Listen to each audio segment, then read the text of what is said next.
Welcome to the MMHP and the 99.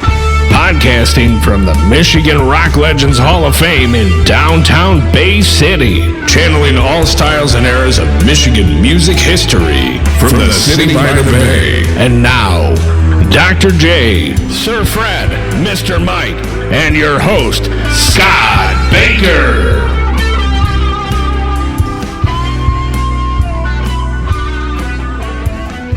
Hey, we're back here at the Rock Legends Hall of Fame in Bay City, Michigan for a chill down time here in the fall of 2023. And we are bringing back for the second time a guest that we were proud to have.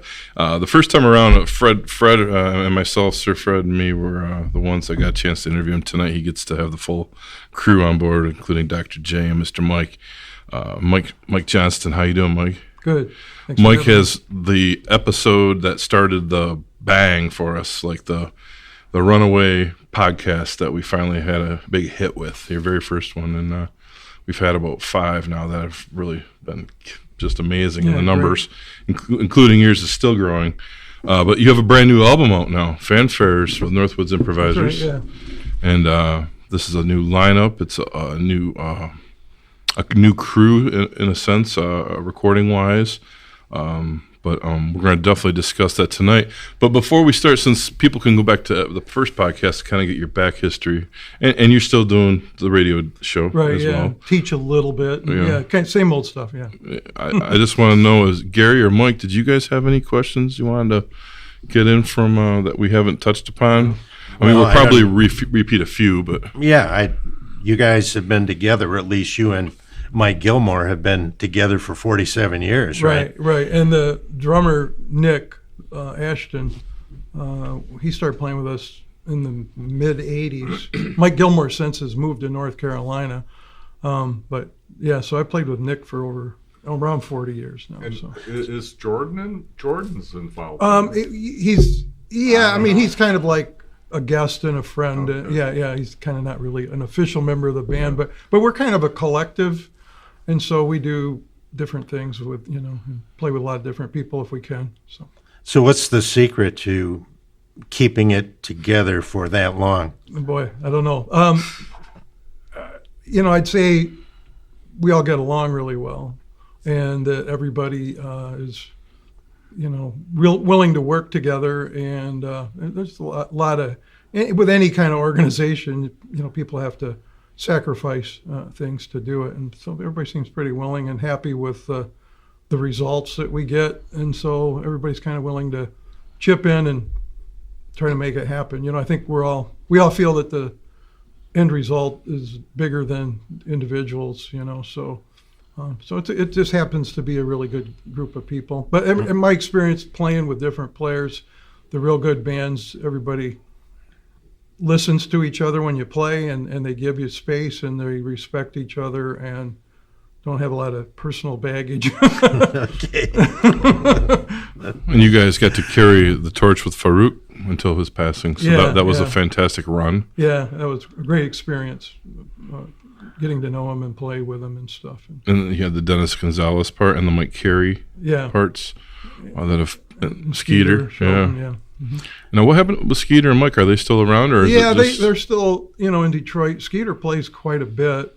Mike sat in with us a few times when we played in Detroit the last few years, and he's not, I would say, overly active, but I'm in touch with him regularly, and he loves Donovan and Dominic, the horn players, and so he's been there to interact with them and stuff. And Mike, great person, great player. And Dominic and Donovan are the new blood, the fresh activity that you've been with, 5 years now, probably 4 years? Yeah, in terms of maybe playing gigs, but played with them and jammed with them longer than that.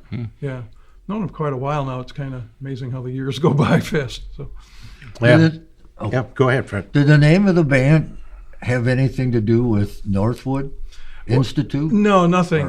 It was my friends and I, Mike Gilmore and John Plow, who was our first drummer. We grew up in Traverse City, and I was really into free improvising bands. And when I was younger, was really into the Spontaneous Music Ensemble, a British band.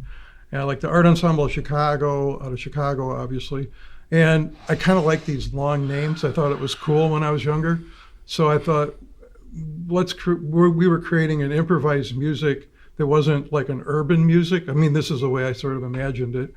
And so we were, improvisers from the woods area, and the inspiration when we were younger, we'd hang out and camp out and hike and play music, and it sort of grew out of that, that kind of thing. And so the name just kind of stayed.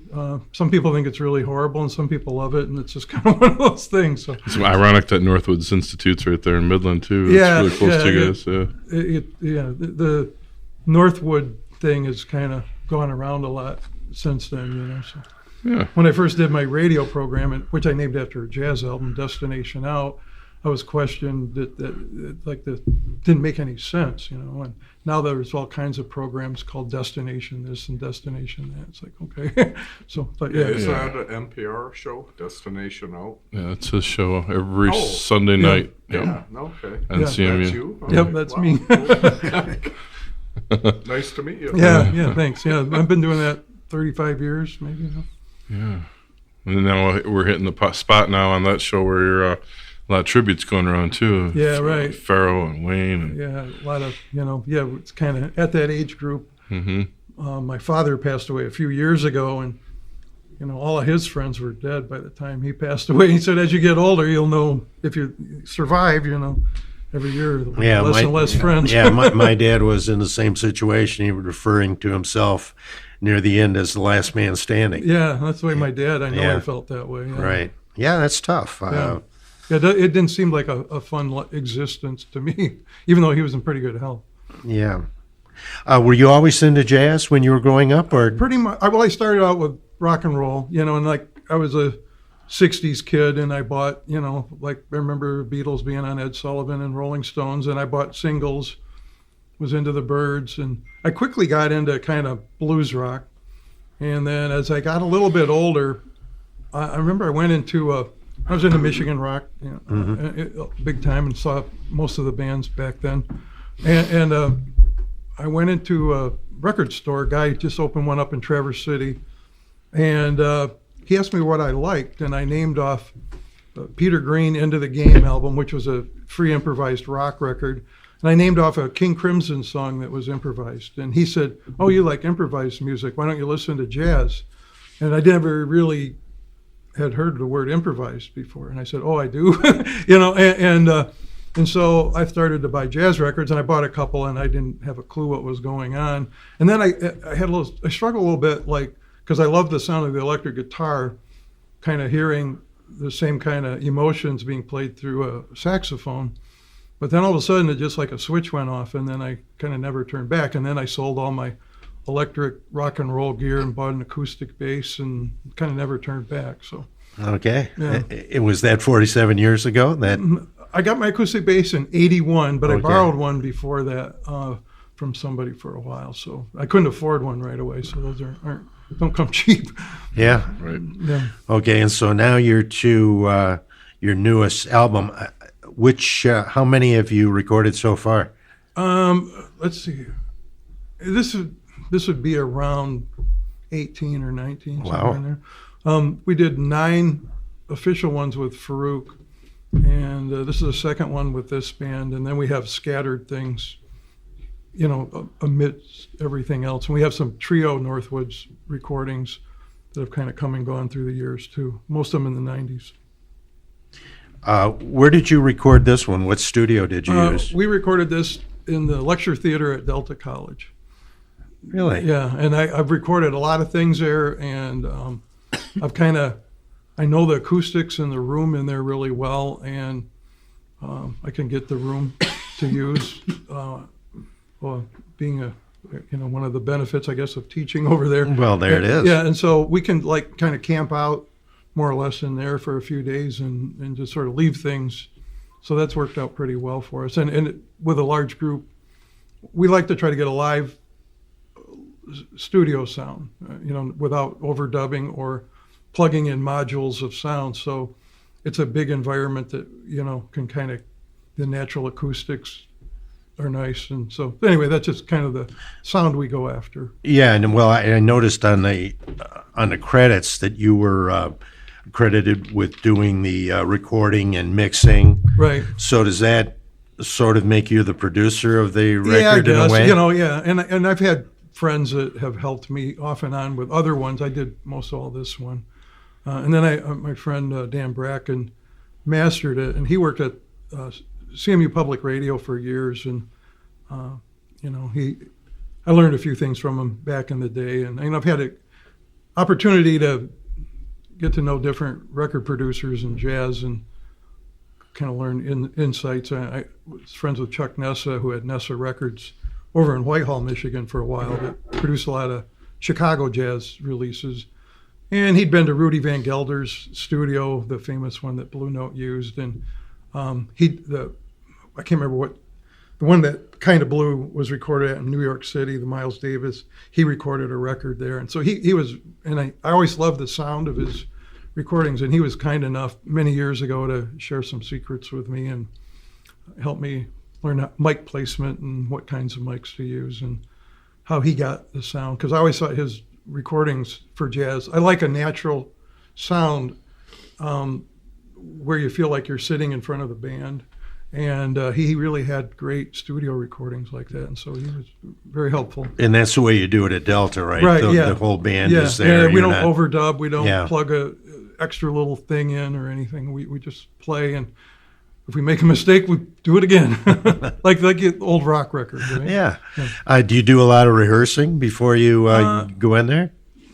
I think because we all live far apart, we try to keep our chops up, and we run through stuff a little bit, but we try to come prepared, to play, and sometimes it's better than others, but yeah, it's kind of like we're playing a bunch of gigs next week.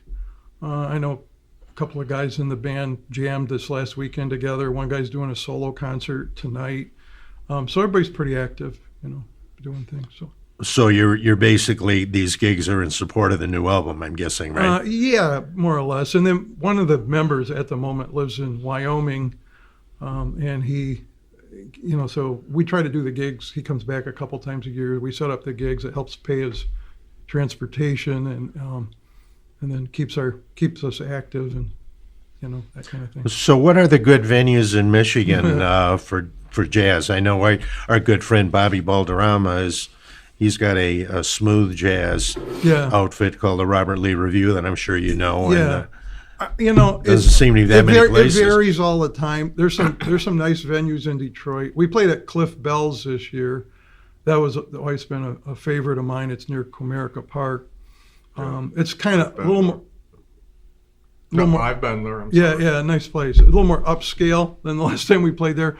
Have you been to the Blue Llama? I was just going to name that one. Yeah, and we haven't played there, but yeah, that's in near Ann Arbor. Yeah, that's right next door to the art. Right. It's awesome. Yeah, awesome and then venue. there's some places where there's interesting music happens, and it's kind of, I don't know, almost like an underground thing that'll move around here and there, and then I think these days you kind of got to be a little creative, like it's not like the old days. I have a few friends that supported themselves playing jazz, and they can barely do that anymore. It's so difficult. If you're not, either got to play Lincoln Center, or there's so many musicians willing to play for nothing, and it's kind of, to me, messing up some of the playing environments, really.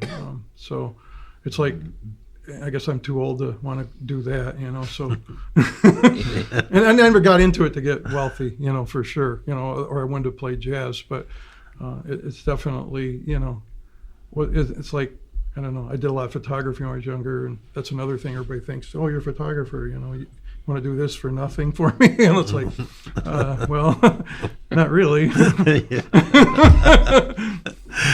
Do you do a lot of improvising when you're playing? Yes, yeah. I would kind of describe what we do is members will bring ideas, almost like outlines or sketches, like a coloring book, and then we fill in the blanks, color them in, and try to do it different every time. And if the structure is interesting, we'll play that piece for a while, and sometimes they fade away, and you come up with new ideas. And so right now there's 3 or 4 people in our group that really write interesting stuff. So it's kind of fun, but they're really like conceptualized, and and you know, I think we all prefer improvising over trying to like pre-plan much. You know? Is that what you did on the album? I know you're credited with doing it, I think, if I remember correctly, 3 songs, right? Around there, yeah. Were they kind of like outlines when you brought them in? They're kind of outlines, you know, like you might be set in a certain time signature and maybe have a theme, and then maybe have an arrangement of when you play the theme or maybe when you don't play the theme. But like, you know, even if there's like phrases that you can use in the piece, those are, if you feel it, play it. If you don't. You know, we don't even like designate solo order on a track. You know, it's like, just, you know, step up if you got something to say and say it, as long as you got something to say, and be cool when you're done, just walk away and let somebody else step in. And it works really well with, you know, again, it has to be the right people. But, you know, I think a lot of, you know, I think about everything on there.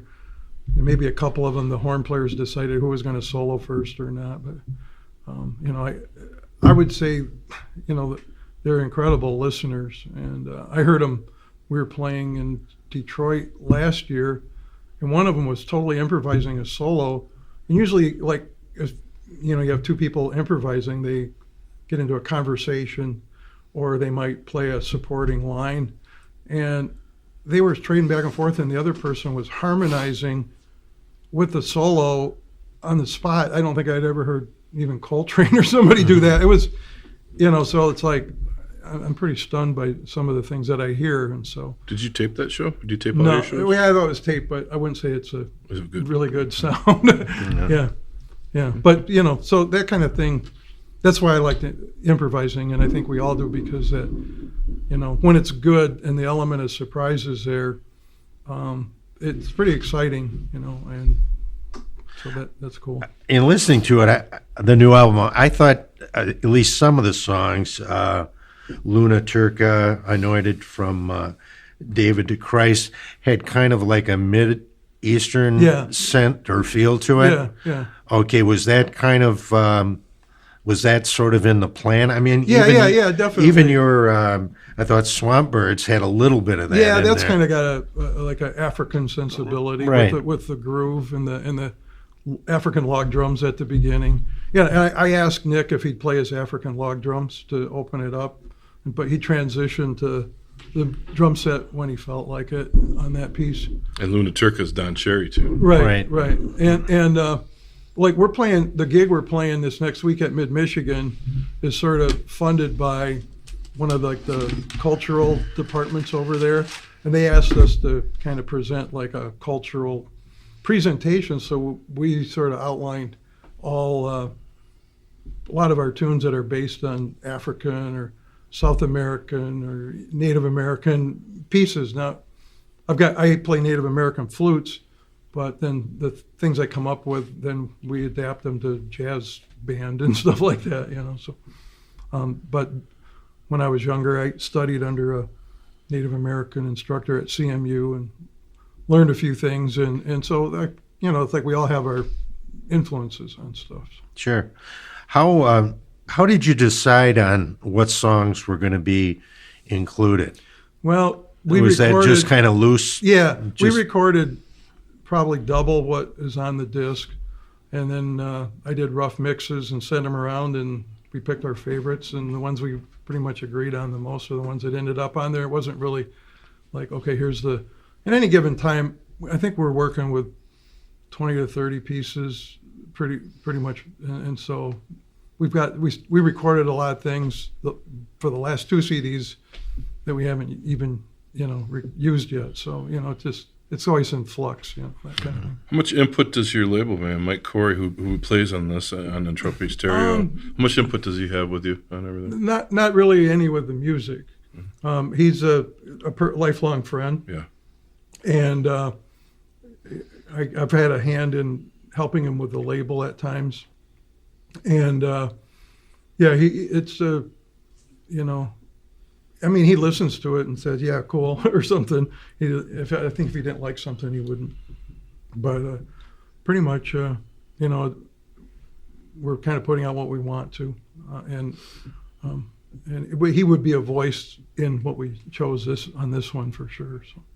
That's cool that he helped you guys out. I see that. Yeah, he's kind of an official member of the band now, and off and on, I played with him for many years, and I've known him since he was in junior high. And his father taught in the art department over at CMU, and he knew I was really into music when I was a student, and so I asked the sons to come over and hang out, and so I've kind of known him a long time. That's awesome. One guy worked at his brother worked at the record store for a few years too.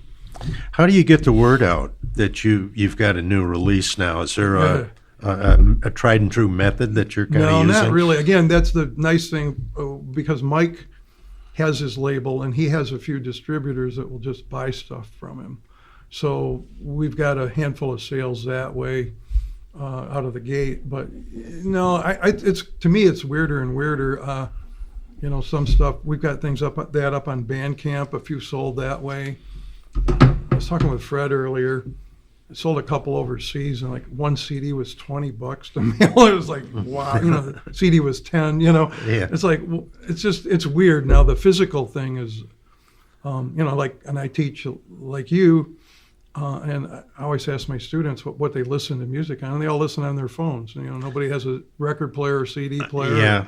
And I confess, I'm kind of going that way too. It's understandable why, but it's weird because like they're almost like a glorified transistor radio. Right. I don't know about you guys, but when all my friends, we had to have stereo systems. Well, of course, I've still got mine. Yeah, exactly. and that was kind of. It was part of it, having the sound system. That's right. And have that experience, and.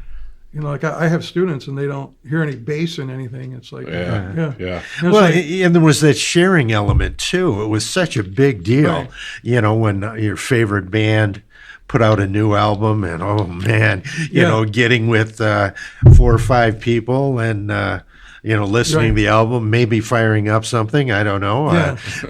And now it's song lists on Spotify or something. We said, 10, 15 years ago in Mount Pleasant, I had 4 or 5 friends that all had really nice listening rooms and sound systems. And every month we go over to somebody's house and hang out, check out their adjustments on their stereo systems and stuff, I tweaked this. I can't think of the last time that I did something it's been like a while that. Now. Yeah, I'd have to go back. I bet you 40 years, where you had a group of friends that would come over and listen to things together on a stereo. It just doesn't happen anymore. When you're broadcasting, do you go between vinyl, CD, MP3, or what do you... CD and vinyl mostly. Yeah. And that's it's interesting because I just emailed a friend of mine who does a radio program in Albuquerque, New Mexico on PBS there. And he was on the other night. One of the CD players broke, and they didn't have a replacement. And that's happening at our station, and they're pulling them out of the back room and plugging them in. And I'm kind of Robert Barkley and I are a little fearful that when the CD players go down, it'll just be like streaming. And like we both use our collections to do our radio programs from. And so they have turntables in there, and CD players, but it's starting to get iffy, they've got a library of 20,000 albums, and it's just sitting there.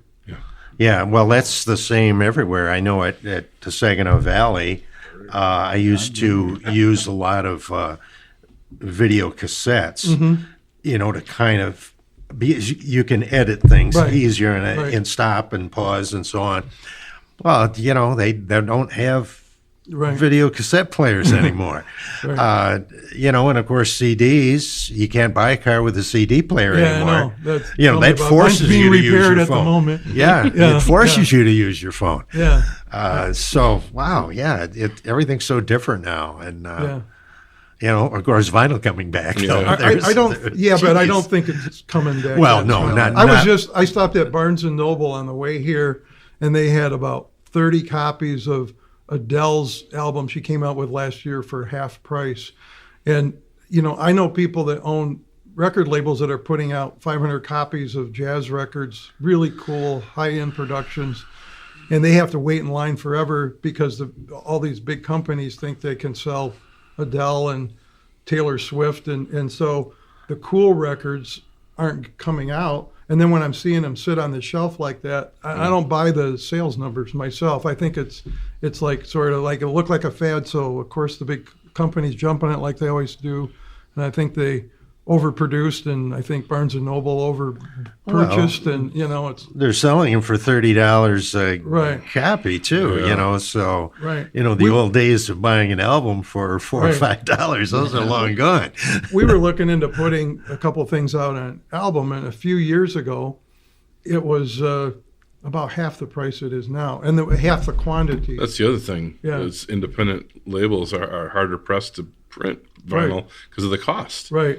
And then you know, again, I do know some people that put out LPs and they get test pressings and they suck. and so they send them back, and then, well, we're still pressing these mass, and so you're going to have to wait 3 months to get another test pressing. And so like a record they wanted to have come out in 6 months is like 2 years down the road. And it's so far behind. And they're trying to run a small company, and it's just like doesn't work. It's funny, you walk into all those places and you see like Adele, or you see Dua Lipa, or you see the fad of the day, and then it's next to Fleetwood Mac greatest hits, Van Morrison's greatest hits, Van Halen's greatest hits. It's like they're not digging at all. It's just cream of the crop. Now you can walk into Cracker Barrel and you get the same experience. I was in there just recently with somebody to look for a job, and I'm like, you've got 1984 by Van Halen, or you know, it's like it's just whatever's available or whatever they're getting rid of out of the bookstores. Something. I don't know. Isn't there a local vinyl cutting thing? Jordan was telling me about that. Yeah, I mean, I don't know of anybody personally that's doing it right now. Yeah, Jordan's working towards that, but it's kind of been in the works for a while. So it hasn't, to my knowledge, materialized yet. As far as I know, it's Detroit. Right, Archer Third Man record. Right, When I talked to him about my new record, Jordan was saying, dude, it's not ready yet. After all them years of talking about it, he's like, it's too expensive, and there's just too much behind it, and their ideals, I think, have changed and what they're doing. I know Jordan's releasing all his music now finally too, and he's just going straight through Bandcamp digitally. It's a lot of work, and then you know, the people that really know how to set the lathes up properly, they're few and far between anymore. And then a lot of people, I don't know, the whole thing is weird. Like they'll use like an MP3 file to press a high-end record, and the sound isn't really, you know, and so you don't even really know what you're buying. You know, like you know, it's like, you know, and I'm kind of like into the best sound possible that you can extract from something. So when you go to record, you guys, what kind of is it you bringing in the system, or how is that going about when you're at Delta recording with the recording equipment? Yeah. I borrowed a couple of microphones from a friend that had a pair, that really nice pair of microphones. So, but yeah, I sort of organize it in advance. And through the years, I've collected, you know, mics and cables. And working at the radio station, there was an engineer there for a while that was really, really great with stuff. And he like hand wound cables for me. I paid him to do it back in the day, one by one, you know. And so I've kind of accumulated stuff. What was your system that you used? Are you a Pro Tools guy or Personas or what? No, I like record on a multi-track digital recorder. It's a Mackie, and then I dump it down, and I record through tube preamps, and then I dump it down through tube equipment and do a stereo mix, and I don't do any compressing or anything like that. All the dynamics are what we do. And so I really try to, and I find that using the tube equipment really sounds great. It's just something about it, that I've always kind of, just like with guitars, really great tube amp. There's just a magic there with the sound, and I think the same thing's true with stereos. And so I try to introduce as much tube analog into it as I can. Right. You definitely got it. I've got all the records, so you definitely have a role you're going on with here. And this ensemble's a bit bigger this time, kind of like it was back just at the end of the Faruq and Dennis Gonzalez time. Right. You guys had quite a few guys coming in and out. You're back, but I think there's later instruments on here, so the sound got a little kind wider. of like partly you get to know different people, but it's kind of always been a fantasy of mine to have. I play bass. I love the strings, so we got violin and cello, and it's sort of like a jazz horns and strings blend, and I love some of the textures you can get with all the bowing going on, and that like I said, it's just sort of not a lot of bands through the years in jazz that have a lot of strings in them, so I'm liking experimenting, seeing what we can come up with. That's awesome. Yeah. I know you've been teaching a rock and roll class at Delta College for many years. Did you ever think about doing a jazz class I do a jazz class and a world music class and maybe a blues class coming up here. I don't know. So I've done a jazz class ever since I did the rock class. It's just that you can fill more sections of rock than you can jazz. So the jazz classes don't always fill up, but when they do, I teach them. So was the administration pretty accepting of these ideas of doing these various types of music classes? They're really kind of like music appreciation as well as history, right? I designed the classes and presented them to them years ago, and they put them on the books. And I got the idea originally, when I went to college, not to get too overblown into this kind of a discussion, but I couldn't, they didn't offer at CMU at the time any kind of jazz or blues or rock and roll classes or how to play. It was all band and classical. And I was into jazz heavy by that time. And so I knew a couple of art instructors that were kind of into like progressive performance art, and they allowed me and my friends to play music and do performance art pieces. And so I got an art degree, which hasn't really paid a lot of bills for me, but it's why I went in that direction. And so in the 90s, when I was working at the record store, I went to mail some stuff at the post office, and they had a bunch of stamps of African-American jazz and blues artists. And I immediately thought, something's changed if the government's printing stamps of African-American artists. And so I found out that John Conyers out of Detroit had passed a bill designating jazz as an original American art form. And I knew at that point, having a background with my father being in education, that the colleges would start to give actual credits for those kinds of classes. So I designed classes, and I went around to schools and tried to sell the idea. And I got a class up in Petoskey in the summer one year, and it went okay. And then so that kind of gave me like my foot in the door a little bit. And I got hired at Delta to teach photography, but I kept kind of pushing for this, and they eventually went for it. And then, of course, after COVID, all the other classes they taught there don't fill, and my rock classes are the only ones that fill over there. So it kind of went from being this sort of fringe thing to being the main course, if you will. So.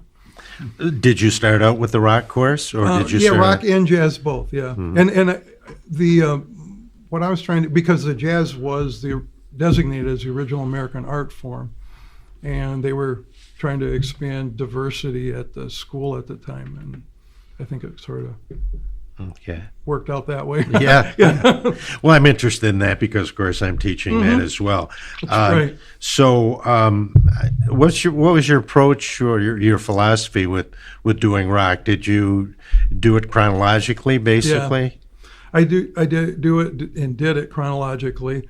My whole thing, because I am such a jazz lover, was to, right out of the gate, try to help share the knowledge of blues and jazz music with people, because all the rock bands I liked were redoing old blues songs, and once I figured all that out, I spend a lot of time in my class just playing blues and talking about the ingredients of the blues and how it came about theoretically, and discuss that as much as possible. And so I've always kind of been a proponent of digging up the roots a lot in the music, and so that I still try to do that. So do you get into the Great Migration at all? The movement of people from the South and from the Appalachian areas, right. Because the auto industry. And I talk about the first recordings and to whatever extent. Of course, the things that go over best are talking about Robert Johnston and the mystique around him and the fact he's a great guitar player. And I try to do a little bit on a couple others, Skip James and a few other people. And I had, I asked students to write their first paper and try to listen carefully to a piece of music that they already know and they've listened to a lot, and find new things in it. And I always use an old blues piece that something I didn't like when I was a kid that I love now, and how that process came about of me learning more about it, and as my example. Yeah, and you bring Michigan into that, the rock history big time. class, because that bit, influenced me. I don't think you could be in the 60s in Michigan and not be impacted as a young person by all that music. And it seemed like it was everywhere. And when I grew up in Traverse City, it wasn't a lot of rock music going on there. But there's this guy who started a record store, and he was A Square North, and he had the connections with Jeep Holland. And he started to bring all the Michigan bands up there. And so I benefited from that, and saw, Third Power in a gymnasium and all kinds of weird stuff. And there was that teen club, that Ton's House. Yeah, Ton's House, the was Bogey Club. Right north of Traverse City, right? Yeah. In the Bogey Club. I saw Bob Seger. It was like a boy-girl junior high club, probably the first or second year, East Side Story, and, in this teen dance club, Sure. Yeah, I saw Third Power in some gymnasium, and we're trying to bring rock music in. I remember they brought the Turtles in from Los Angeles, and they trashed the gymnasium, so they stopped having rock shows there. The Turtles. Yeah. Did you ever go to the Club Ponytail? No, I didn't. I don't even. That one doesn't even ring a bell. So. Well, Iggy and what? Not it wasn't Iggy and the Stooges. It was the Iguanas. Right. Okay.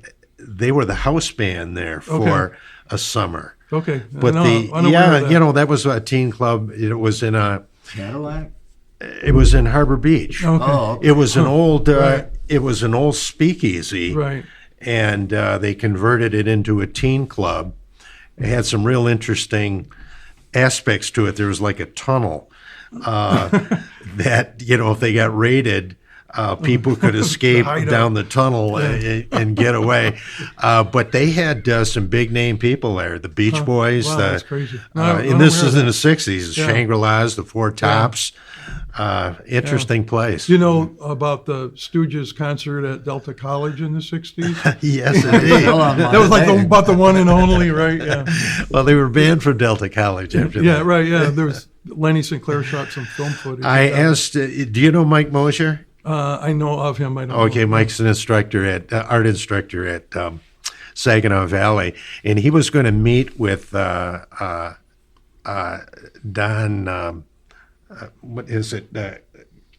Carlion? Is that He was president. Yes, it was a Delta, and supposedly was his daughter. Right. That was the big rumor. And so I was going to. right on my leg. My leg made Rolling Stone magazine. Right here. I love Now, that do you story. know, Fred, for sure whether that was the dean's daughter? No, I'm not positive. Yeah. Oh, okay. I don't No, know. there- But see, that's that- the story I There's heard too. video on YouTube. Yeah, and Lenny Sinclair shot that. Yeah, film. but you can't really tell. You can see Iggy in the Yeah. background. Well, yeah, Right, I've but seen you that see too. the incident. Yeah, you can the see the promoter incident. went up to Peter Andrews, who promoted that concert and had all the bands, and told him, "That's the dean's daughter. Get him off of her." Okay. All right. Yes, that's one of the famous Michigan tales right there. Yeah, there's kind of a lot of crazy ones. I Yeah. had one of my good friends when he went to school in Alma, Michigan, and one of the art teachers in junior high took him to the Saginaw Fairgrounds to see the MC5 and a bunch of other kids from school. He said it was just insane, you know. You can't imagine something like that now, right? Yeah. Right. Lawsuit world. Oh, really? Really? Yeah. You know, you mentioned Alma. Back in the 60s, I saw they were double booked, Procol Harum and the Jeff Beck group. Huh. And another time, Buffy St. Marie. So Alma College there. they Yeah, had that's some- interesting. I didn't know that. Oh, working at the record store in Mount Pleasant, I mean, and I went to some shows in Mount Pleasant, but they in the early '70s they had Zappa and all kinds of people play at CMU. Oh, I saw Zappa in '77 at the Rose Arena. Okay, all right, yeah, Well, Delta College booked a lot of groups in the 60s. I saw Paul Butterfield Blues Band really, there. that's crazy. Where was that? At? Ravi Shankar. They would have them right in the gymnasium. Yeah. Wow. Kiss. All played at Delta College. Alice I'm trying to Cooper, think who else. Blue Oyster Cult. That's Wow. crazy. Yeah. Yeah, it was Butterfield's like second or third band. It was a big horn section in that. Yeah, that would have been. I'm trying to think. 19. I can't remember. Yeah, Woodstock. either late Seventy. 1969 Woodstock, yeah, or Woodstock early years, yeah. 70. Yeah. I can't remember the exact date. When David Sanborn was in the band. Yeah, Yeah. he was in the band. Right. That's fantastic. Hey, I want to ask you, Mike, did Dominic, and I probably said this in the first show, I apologize for those of you that listened to our first one and say, hey, Scott, you already asked this, but did Dominic and Donovan, your sax players, did they come through your courses and you got to know them through that? No, How I did you got meet to know him at the radio station. Okay. And Jack O'Brien also Okay. that way. Robert and I do the radio shows on Sunday night, and they have student employees from CMU, usually from the music department or broadcasting department, help us log things on the computer and troubleshoot us old guys when we don't know what's going on with a couple of things. And like one by one, those guys came through, and you get chatting with them and invited them over to play, and one thing led to another. And what I understand now, that Dominic recommended Donovan take his job because it was fun and get to know Robert and I, and so he did. So I mean, it was kind of set up a little bit that way too. But I was like, I've done that for years, and and I've taught, and you have, and both those guys like immediately just blew me away with what they knew. Just remember the first night I was on the air when Dominic was there. Usually the students kind of ignore you. They don't want to know anything about jazz or anything. And I was doing a tribute to Bayard Lancaster, this Philadelphia alto player that had just died. And I was playing this piece, and I hadn't even really spoken much. Just hi, how you doing, to Dominic, and just a little ways into the piece, and he goes, is that in 7/4 time signature? And I said, yeah. And he goes, wow, he goes, that's really cool. And then it was like, I thought, wow, this guy's really listening, and so I struck up conversations with him and got to know him pretty quickly then. But I was like all the years, I was just like, things like that just like really grabbed me. I was like, wow, this person's really listening. And, and he played alto, was in school, had never heard of him before. So he was fascinated by that because he could tell he was a good player. And so, one thing leads to another. Right. Now, with Gilmore being gone for what, 5 years now, 4 Yeah, years. around that. Yeah. And I see he's putting out records. He's got some active Bandcamp playing stuff.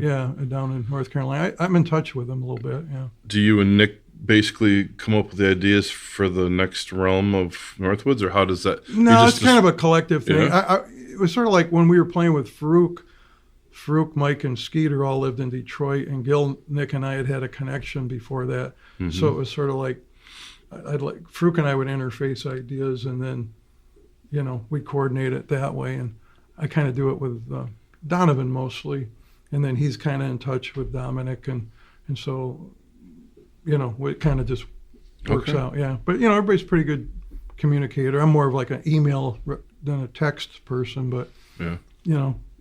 Like I send out an email, and I hear from everybody that same day usually. Yeah. You are the email king. Mike's email is all email. is fading away. Mike's like, too. Mike's like, don't send me a map. Don't do anything. I don't want to be. Mike's anti-Facebook, anti all that. So that's another question. I'm like, not too much. I'm too impressed with technology in some ways, even though of course I use it. Do you think that? And I probably asked you this one too, but I think it's a really good time to ask this one. But the fact that you guys don't have a social media presence minus Bandcamp. Yeah. Do you think that's a strong suit in the world of free jazz? Because it's always been a dig and find in all it honesty, that's because I'm not into it, and we're so fragmented. Like nobody really lives together, hangs out together. I think if we were a little closer, something like that might materialize from one of the younger guys. But it's just I talk with people all the time, and it used to be like. You had a scene, like you had record stores, you had bookstores, you had small venues where people played, magazines that the same people would read, and all that's gone. I mean, really gone. And that was my world. And I don't know, and I don't, like I said, I kind of against some of the way people just throw everything up for free and do all this stuff. And it's like, I have students writing papers and they're quoting somebody's comment on YouTube as like a source of knowledge, and it's like, wow, it's just, the whole thing is just scrambled. And even though there were flaws to that older system, you still had people editing quality, recommending something, and you had sources to say, this is good, this is not good, or questionable, and that's just gone. And I find the whole thing to be kind of screwed up, and I'm kind of against just kind of tossing a hat into that ring, It's like, and I never have been in it for the money, or fame and fortune or whatever. It's kind of all about the music, and as long as the music stays true, and we can do a little something with it. Well, granted, I think the only thing missing by that not being there is just promotion. Yeah, it's the lack of promotion for anything. Right. But you got people that are still want to be crate diggers. Yeah, and it goes both ways. There's right. Overflow of abundance of people already on there, right? And then there's still ones that aren't, which are really difficult to come pinpoint. I think that's kind of a cool, right? I mean, some of that good jazz is hard to find. In the last week, I received 2 emails via our Northwoods website, which is kind of ancient. People that had just discovered Faruq, and were flipping out about him, and like Faruq's been passed away now for over 10 years, and said, I got to hear more, and so I think if something resonates with somebody, it's sort of timeless, and so I try to trust that too. Just do the best you can, and it's not really up to you to judge. Yeah. You can kind of tell when you've done something good or bad, but whether it'll move somebody else, you don't really know that. And sometimes something you did 10 years ago is more relevant 10 years later. And it's like, it's all vague. And so, we just like to do it. We try to do the best we can. We try to keep it pure, if you will, and not like inundate it with worrying about other things other than just trying to do the best we can with what we're doing and improving on it if we can, and that's just kind of the focus, I would say. So. And this group of shows coming up here, and this is going to broadcast after these shows are gone. Tell us a little bit about where you're planning on playing for your, I guess your tour, basically. We have just 3 shows. I mean, one's at Mid-Michigan Community College in Mount Pleasant, campus, and that was sponsored by the school there, and they've got a nice community room there that we're playing in. I taught there for quite a while, so I know the environment a little bit, and that's going to be in the afternoon, and it's a free to the public show, so that's cool. And then the next show we're playing is at the Edge Fest, which is in Ann Arbor, and that's I think one of the cooler free jazz festivals going around the Midwest, probably, and has been for quite a few years. We played it a few times before with Faruq, and one time as a trio. And we're playing Thursday night on a 4-day festival there. Where's the festival held? It's Mike? at Carytown Concert House. Oh, okay. Yeah, and which is I can't think of the deli that's real famous right near there, but Zingerman's. Zingerman's. Yeah, right near Zingerman's. Yeah, okay. There it is. And it's actually a house. Yeah, it is, and it's converted house, and it's really they've done a really good job with free jazz there through the years, and a lot of players have come and gone out of there, and so we're looking forward to doing that, and then we're playing in Bay City at Lullaby's coffee shop. Oh, really? There. Yeah. Okay. On On the Saturday. west side, yeah. And that's a free to the public show. That's a week from the Saturday? Right. Yeah, I think it's at 7:30 or something, and we're playing a couple sets there. So that's kind of what we're doing right at this round. This summer we played some gigs in Detroit. So. Mm-hmm. Did you ever go to the Jazz Fest in Detroit? Yeah, and we played there a few times too with Faruq. And they used to have it was a place there called the Bohemia National Home, and they used to do jazz festivals there, and we played that one a few times. That was just a great venue. It was this old theater gymnasium combo, huge bar. It was like a community center built back in the 20s, and the theater, it was like, I never was at the Grandy Ballroom. I was but from what I understand, the acoustics, and they were great. And this theater, the acoustics were incredible. It was really ancient. They'd have buckets for the water coming and leaking through the roof, but the acoustics were still incredible in there. And I just loved playing there. And they used to have festivals. They had this big bar downstairs, and they'd have a band play down there. Then the next band would set up in the theater, and then all the people would go up for that one. And then the next band would set up, and they'd rotate. And they brought some really amazing players in there, and those were always fun to play. But that got shut down, and I don't know the truth of the matter, but I heard that they were sort of squatting in that place, whoever was in there, and paying somebody under the table to live there and whatever. So, and that got shut down right about the time that Kwame Kilpatrick got arrested. So I wondered if it was connected. I don't know. I mean, I don't want to go on quote on that, but it was a great place and really had some incredible music, and it was really cool acoustically, which I liked. That's awesome. And you have a backlog of material, like you said, still awaiting. Yeah. For the future release here. Yeah, and we got plans to record next spring again too, and so we just try to keep moving along. The string players in our band really have only played a handful of shows together, and so the last couple of shows we played, I thought, had a really more cohesive overall sound. So hopefully that'll keep growing. So. Cool. Well, thank you, Mike, for coming on for round 2 with us. Yeah. Returning and to give us a story behind this record. You're great. Yeah. Fanfares, Northwoods Improvisers, available now, and use the Bandcamp link. That's always the way the bands can make better coin. Anyway, I know that for a fact. Yeah. Cool. So, well, thanks for having me. Yeah. The MMHP is hosted on Apple, Spotify, YouTube, and our own Libsyn podcast site. You can also search MMHP 989 on Facebook for up-to-the-minute information, as well as both Dr. J and Sir Fred's album picks of the week, posted every weekend. Don't forget to look for Mr. Mike's local music live series, posted frequently on MMHP's Facebook hub, as well as Scott's Mid-Mitten 15 from Harvest Canteen, featuring one-on-one interviews with Michigan music artists. You can connect with Scott on the web at scottbakermusic.com, Dr. J at michiganrockandrolllegends.com, Sir Fred at fredrife.com, Mr. Mike at YouTube at Mr. BT1. That's MRBTEE and the number 1.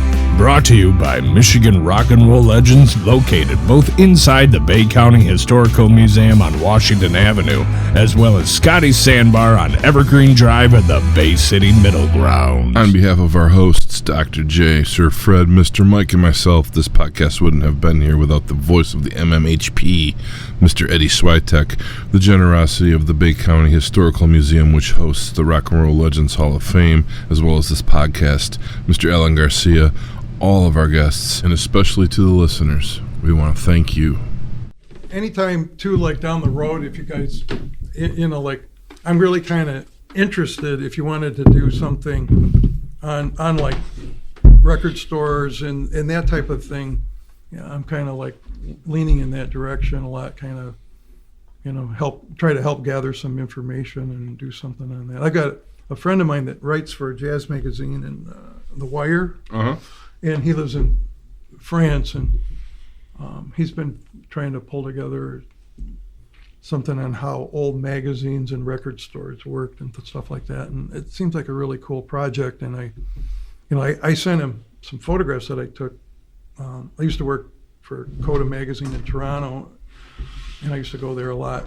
And I had took photographs in there, and I sent him a couple of these old photographs. And when I sent them to him, I thought, wow, nothing's like that anymore. Like it's really, I was just even thinking in here, it'd be cool to have like a little display of like old record store environments, because it's a bygone era, really. Yeah, there's not that many photographs. I know. I've got a couple of Lucky photographs inside of Lucky's record shop in Bay City. Yeah, and Fred's store. I took a couple. All of them. And I think Boogie Records when I first started working there in Mount Pleasant. Okay. Yeah. But again, I think if you put the word out, it could be something that could materialize into something interesting, I think. But it's just something I've been thinking about as well. Well, it was such a fun thing to go into a record store. Yeah. I mean, just to cool go through theme. the racks, looking for things. And towards the end of my time in record retail, I was at School Kids. Right. I love that store. Yeah, me too. My favorite store. And it was a great store. Yeah. For some reason, Tuesdays were the date that new records came out. Well, Yeah. yeah. I think at midnight, Monday. Right, yeah, It's right. Friday So now. there'd be people lined up for Yeah. certain ones. Right. And we're We used to going, do midnight wow. sales to compete with like Walmart and those places that were closed. And so the students would come and buy them from us first. And we would sell in Mount Pleasant like 150 Pearl Jam titles in 15 minutes, doing that. And of course, then the Best Buy started picking up on the same I thing. went to school. 78 to 2006. I was there.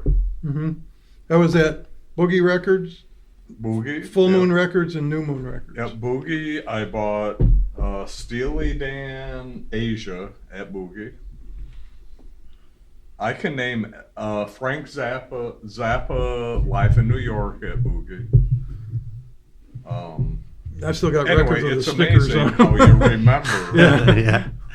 Well, it's a big deal What going you to a want, record where- store. I remember when Pink Floyd's last You know, record that came out in the 90s. you they had a download it, midnight you know. sale at the Well, when I Myers. go to And it was like, we record all headed to sales Myers because no one else was doing every midnight day, sale in all our estate area. sales, So we all I ran there for sometimes it. see records with my label on it. Wow. So here I am. I usually have someone next to me, and I go, look at this. I'm buying my own record back. I've done that online with something that went out of print, and it's like, I wanted another copy of it, and it's like, oh God, okay, go pay double for it. Yeah, there it is. Now, downstairs, he's got a UP collection for the Hall of Fame here. That's the current thing for how long? For the How long is that going to be Yeah, up? Yeah. Well, it's going to be up for a while. I know, but I'm like, how you're running that as kind of like the thematic area? Isn't that what you said? It's going to change every so often. Well, periodically, but it takes so long to put something up. Yeah, it's not something you want to take down right away. Let me tell you. But I thought, the record store thing could be a cool. I agree. Make that as one down the road when it's ready, and we do a podcast idea to promote it. Yeah, it could be cool. Like I said, I wouldn't, keep me in the loop, and I'd be willing to try to run some things down. Like the store I worked at in Traverse City, I still know the owner who hired me there when I was in high school. He lives in Savannah, Georgia, and he sent me some photographs from there. And that was like 71 or 2, and they're really great outside shots in Old Town Traverse City, and but anyway, like I said, I look at these things and I think, wow, that was just such a scene there too. There was a time in the 90s when we'd have I remember the Foolery there. It was pretty good bringing in underground rock bands, and they had Black Flag come in and they did an acoustic set in our store, and that kind of stuff. Wow. It was like a scene, and that kind of stuff just gone. Yeah, well, you were there, Fred. I'm sure for some in-store performances at School Kids. I saw many. I was the one who yeah, had to put them on. Chris Whitney. When I saw worked there. I was the promoter. Yeah, that was really cool. We had just from a little memory right now, Jorma Kogokin. Oh wow, yeah. Mm-hmm. He was really good. I bet, yeah. He was probably there to play at the Ark. Yeah, Probably. Yeah, I saw him at the Ark. Yeah. Yeah, it was awesome. Yours was awesome. Gillian Welch. Oh, yeah. Yeah, Lord. yeah. Man. Wow. Yeah. There was just a whole, what's that band from Canada? I had a long name. Cowboy Junkies. No.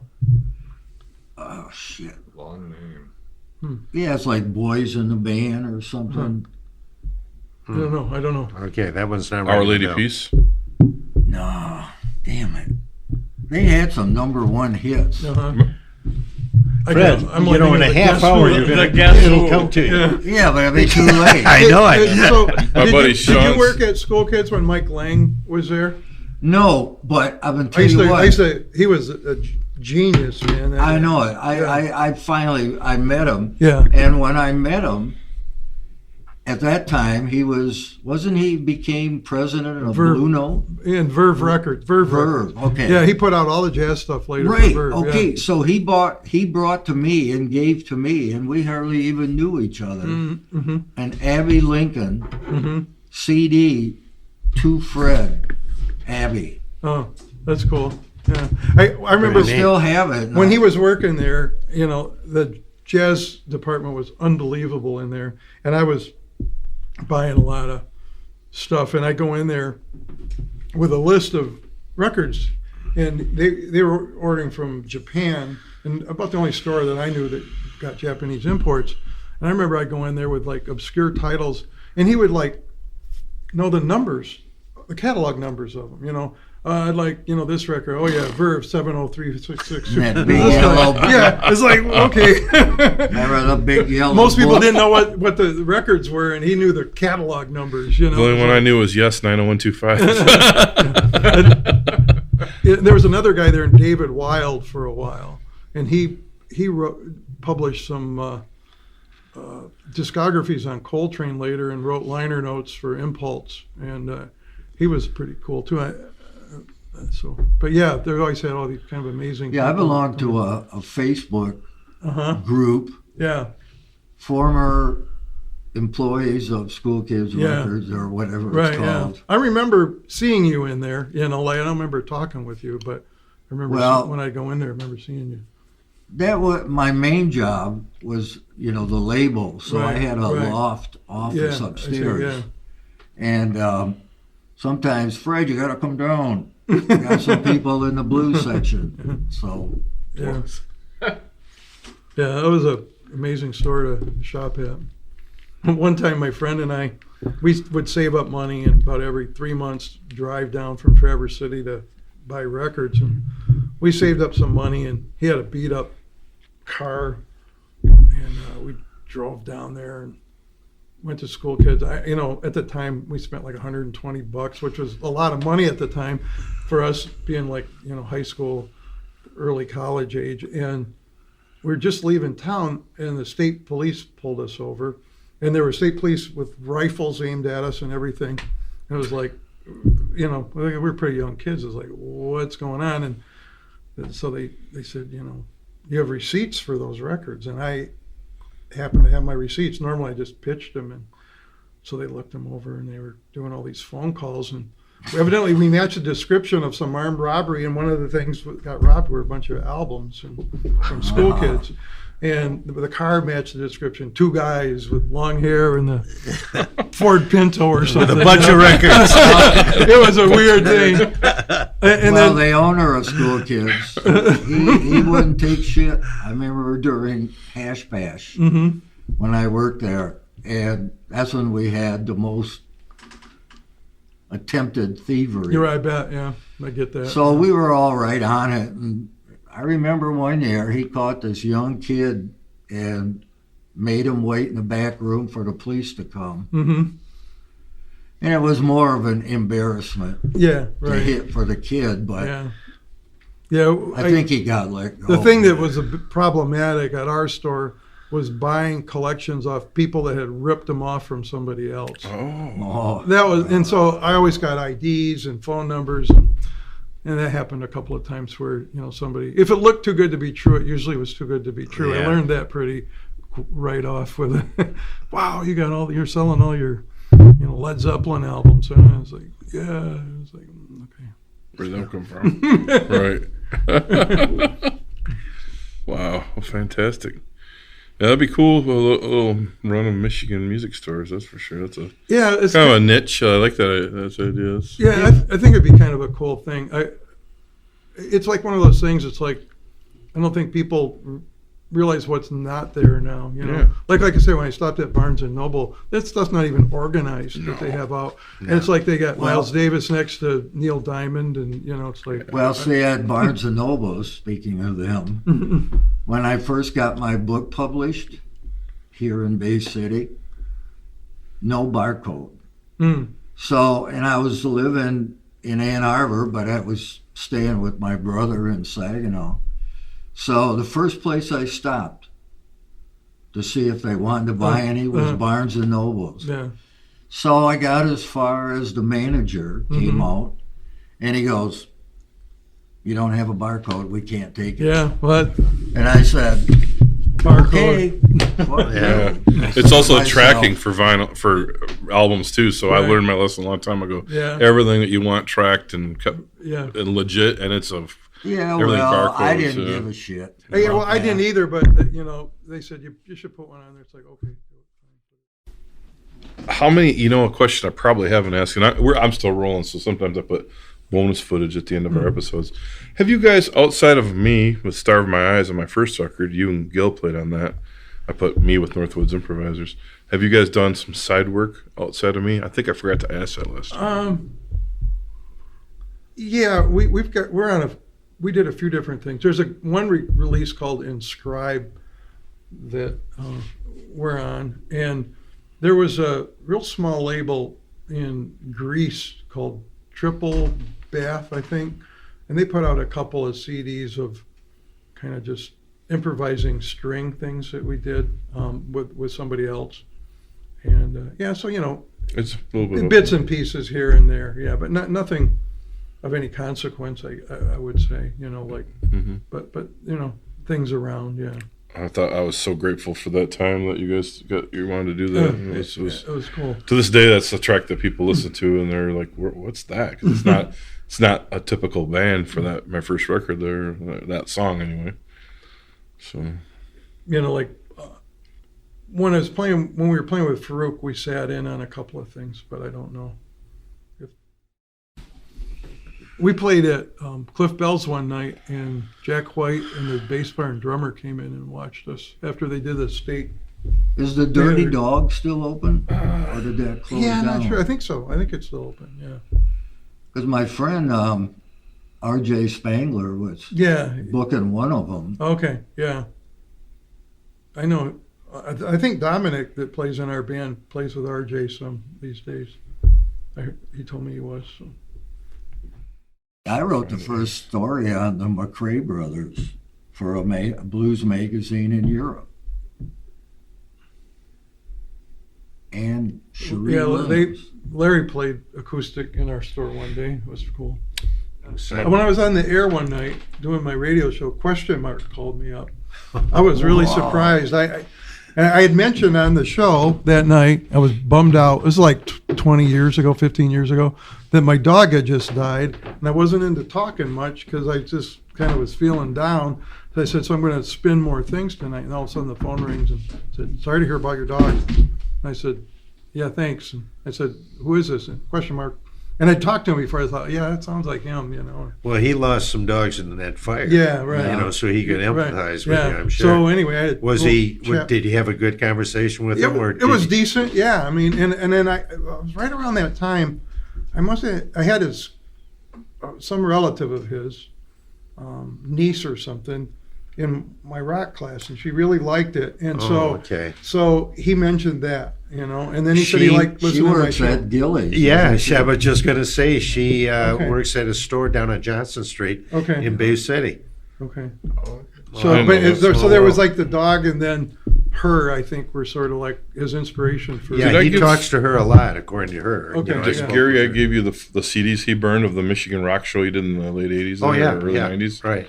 Yeah, that's all them. The question mark is supposed to be on one. I interviewed him, but it was pretty bizarre. Well, I know what you're saying. He's difficult to talk to. Yeah, it was hard to even get a soundbite that was hip, you know, like I was just trying to get some facts or concrete, you know, an interesting story or something. Goes on these rolls, you can't even get a word in. Yeah. Well, that was like Shaky Jake when he lived in Ann Arbor. Are we talking about the rock band or the blues guy? Yeah, okay. Well, the Saginaw Street. Yeah, right. Yeah, okay. I think more blues now. Yeah. But I got him on the Blues Festival. But anyways, he was from Mars. Yeah. Him too? Know, in interviews, he's from Saturn, he's from New Orleans. Did he he's from there, and when he died... He should be in my class right now, I think. When he died, I called up the Ann Arbor News, and I said... That would blow their minds. I'm the one who brought him, and they knew who I was, or the writer did, who I called. And it was in the file, but I said, no. He's from Saginaw, Michigan. I brought him here in 1973. Fred put his foot down. So anything you want to know, so for the funeral info, they used what I... That's cool that you lined it up. Well, he's not from Mars or New Orleans or anywhere. You know Bark of Paper Mulberry? Mm-hmm. I know Ron Graham, who was in the band. Okay, do you have a copy of that? I think I do. Okay. I think Ron gave me a copy of it. When we were running our store in Mount Pleasant, it was before the internet, I would get calls from Australia and Spain every once in a while. What's the name of the band? The Bark of Paper Mulberry, and they were a Mount Pleasant band. Yeah, well, who's the player, though, that went on to Nashville? And I can't think of his name. Dan somebody? Yeah, and then there was there's a music store in town, and the guy's kid was in the band. And so, anyway, this was like I say, before the internet, and I'd never heard of them, but I asked around customers, and they said, oh, yeah, that was... And I can't remember the guy that owned this music store. He said his son was in the band, Schaefer Music. So I went. It was Dan Schaefer. Okay, yeah. Okay. So I went down to Schaefer's Music and I talked to his dad, and he got a hold of his son, and his son still had a few copies. And I said, I think this guy paid $100 for it. This is like a '92, way back. And he goes, really, And so he dug a couple out, and I sold one to this guy in Spain, and he gave me one for selling it. So. I talked to Wendy. They recorded that at the Art Shield recording studio. Oh, okay. Shield wasn't there. Yeah, okay. That's when, who was the guy that had that satin brass? John Lipinski? Yeah, John Lipinski. That's when Lipinski owned it. but he was still operating it at 405 Raymond. Then he moved his operation out to by Winona Beach somewhere, out, and then went out of business. Yeah, Lipinski is an interesting guy. When he was in the Army in Fort Hood, Texas, he jammed with Elvis. Okay. Then Elvis had a house that was rented off base, and he would invite musicians out there to play music off the bass. Yeah. And Lipinski got to go and play with Elvis. Wow. Wrote his family about it. Wow. Letter from Fort Hood. That's so cool. Yeah, his daughter's still alive. That's how I found out about that. I have a friend, in jazz, Sunrod. Sunrod at the Ann Arbor Blues Festival. I had a friend that was walking down the street in Ann Arbor one day, and Sunrod and John Gilmore were walking down the street, and John Gilmore was playing a saxophone, and he took a couple of photographs of him with these parking meters. It was really crazy. They had this weird hat, pyramid-like looking hat on. You said at the Blues Jazz Fest, Gary? Yeah, that was the only time I've seen him. Yeah. And that me too. Totally freaked me out. Oh, yeah. All the girls were like flies or something. I kept looking up there and I'm going, what the hell is that? I saw Sunrod many times. But you had something going on too. Well, yeah. So maybe they didn't. No. Were you tripping or what? Yeah. Well, something. Something in it. He's used to a glass slide on a guitar. That horns were just freaking him out. They were dressed as like flies. I mean, I've seen pictures of this. I didn't make it up. This is beautiful. I saw Sunrod in Ann Arbor in the late '70s, one of the theaters, and it was like the first piece was like 2 hours long, and they started out. They had that huge drum that they made out of a tree that got hit by lightning, and the guy was up playing it with these sticks, and then a dancer came out, another dancer came out, then a fire breather came out, and it was like a circus thing, one by one. And then Sunrod and June Tyson, must have had like a lift down in the basement to bring pianos and stuff up to the stage. They had this huge throne, and they came up on stage sitting on this throne, and Sunrod was. And everybody just went nuts. It was like a Beatles concert or something. That was so cool. But I had it was one of my first Sunrod shows, and it was like, I had records, but I wasn't quite prepared for that. It was like, whoa, what is this? This is jazz? What is this? Space. But it was pretty spectacular. But That was amazing. The visual presentation. Yeah, it was total, street theater, like vaudeville, almost anything goes, That's cool. What a great story. Do you know Harvey Pekar, the guy that did the comics? I don't know. I remember seeing him. Yeah. He used to be on Letterman all the time. Yeah. Right? He was.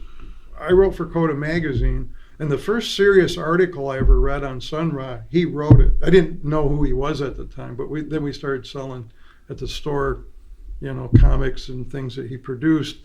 And then when I was looking at it one time, I thought, oh, that's the same guy. Well, that's crazy. And then when Sunrod died, he wrote a special comic in the Village Voice about Sunrod, and riding on a bus from Chicago to Cleveland or something, and happened to get on the same bus with Sunrod's band, and it was like it was pretty crazy. That's in a coda? This was published in the Village Voice. I made a copy of it. I can give you a copy. Yeah, please do. Yeah, but anyway, it's pretty amusing.